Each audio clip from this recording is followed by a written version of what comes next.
From Islamabad, let's bring in Mohammed Amir Rana, a security analyst with the Pakistan Institute for Peace Studies. Good to have you on the program, Mohammed. Looking at the past decade and the previous attacks in Kashmir, one could point to evidence that, Pakistan had aided some of these attacks from across the border. But this specific incident involved a 19-year-old, a local.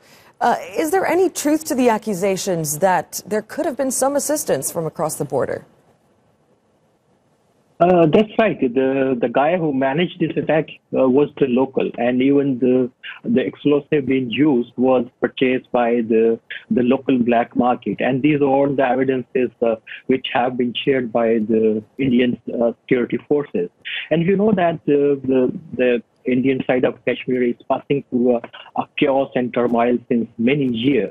And despite having at least 5 extensive investigative reports by the different human rights organizations, even by the Indian parliamentarian, nothing concrete action has been taken from the Indian government. And we see that it caused anger and anxiety within the Kashmiris.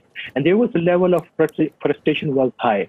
And we know that this is quite conducive environment where the non-state actors like the Islamist militant organization can tap on. And what we have seen that one group which claimed that he is associated or claimed that it is Jaish Mohammed, by the way, with the organization which is the banned in Pakistan, had accepted the responsibility. But my biggest fear is not only that this is one group which is somehow had roots in Pakistan, but maybe some other organizations which are looking for the new territories for their operations and looking for the areas where they have the politically and ideologically conducive environment can tap on. And we cannot rule out the Islamic State. And even what we have heard that the Al-Qaeda Indian subcontinent is already somehow gave indication that it can revoke some reaction in Kashmir. I think the Indians should have to be realized, despite to be make it the issue with the Pakistan. I think this is purely a terrorism issue, and it should be dealt with in a purely counter-terrorism framework.